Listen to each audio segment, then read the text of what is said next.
Okay guys, this is my first official gameplay review first look, and today we're going to be looking at a new indie game in early access called HyperParasite. It's a unique take on the roguelike genre and I thoroughly enjoyed it. With that being said, let's dive right in.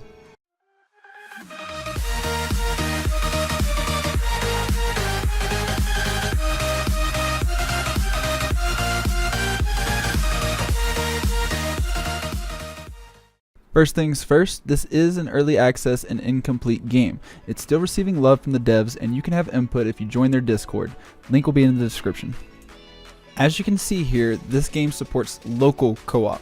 While unfortunately there is no online play, I briefly tested Parsec and it seems to create a decent online experience. Parsec does support both mouse and keyboard as well as controller inputs from the other players in. You can play with any combination of controller inputs.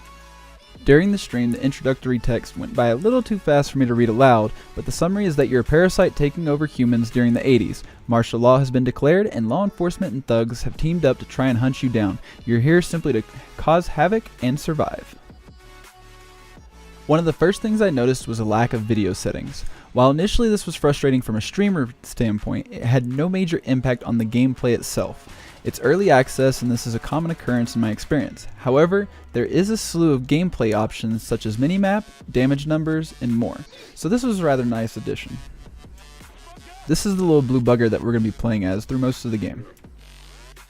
When you first spawn in, you will have a host. However, when your host dies, you'll be forced to play as the parasite as you see me doing here. You have to take on enemies without the cushion of HP that your host offers. Without upgrades, the parasite can only take a single hit. However, you can take over any host you have unlocked. We'll talk about unlocking hosts next.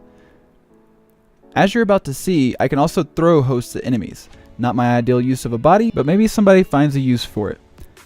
Then I take over the paper girl and start throwing papers.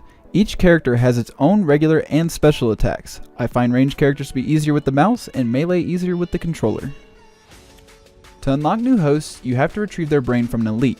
Elites can be found in special rooms as seen here, or they can spawn randomly in the wild. Once you have a brain, you must deliver it to the shop, which is randomly placed on the map. Each act has its own host to unlock, and once the brain has been deposited, you must use the gold you find while playing to fully unlock said host for possession.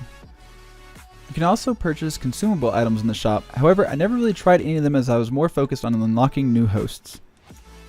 There are also upgrade points randomly spawned on the map. They consist of attack and defense upgrades, and sometimes additional parasite lives or hits. Now on to the bread and butter of the game, the bosses. I can only tell you about the first one since I still haven't beaten it. Bullet hell combined with normal gameplay elements make for some interesting mechanics. I'll go ahead and show you my first and last attempts so you can see how big of a difference time and host unlocks can make. There's about an hour and a half difference between attempts. So on this boss attempt, I made the mistake of going in without a host. Unfortunately, I had cleared the entire floor and had no host at this point that was available for me to possess. So we're just going to kind of wing it and see what happens. As you can see, I don't have any of these hosts unlocked currently, so I'm unable to take over a host body right now. And then I accidentally killed the one that I could. Rest in peace. But we got the cop, that's all that matters. At this point we're going to go ahead and speed up the gameplay because this boss fight took a little bit of time.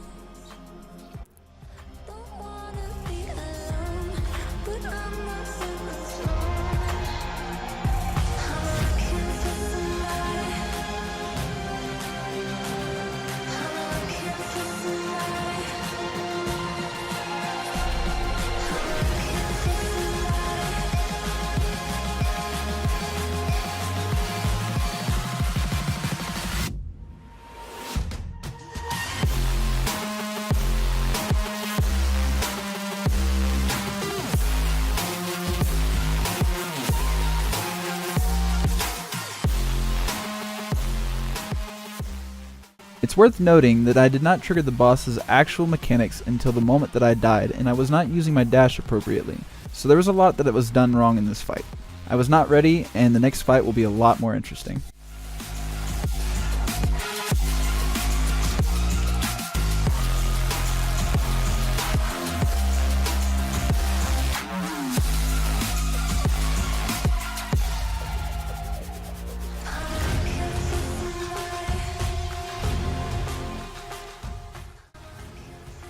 Now on this attempt, you'll notice that I have a lot more upgrades than I did previously.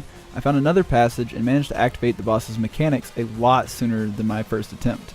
This allowed me to start making better use of the dodge as well, since I had a little bit more practice under my belt.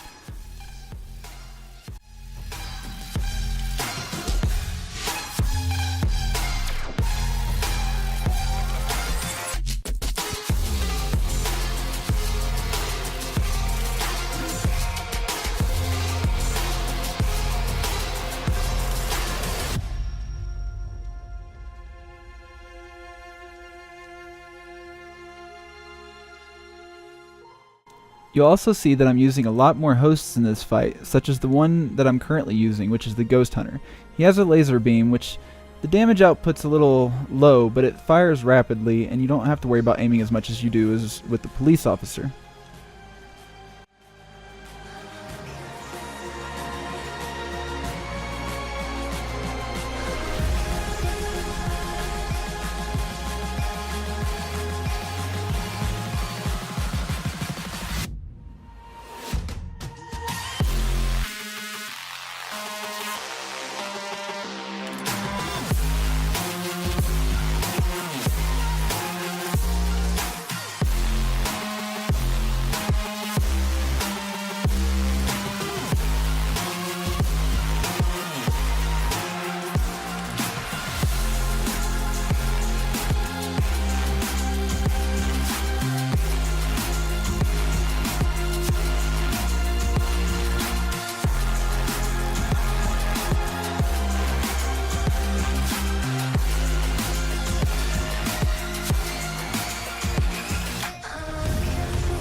Overall, this game is a lot of fun.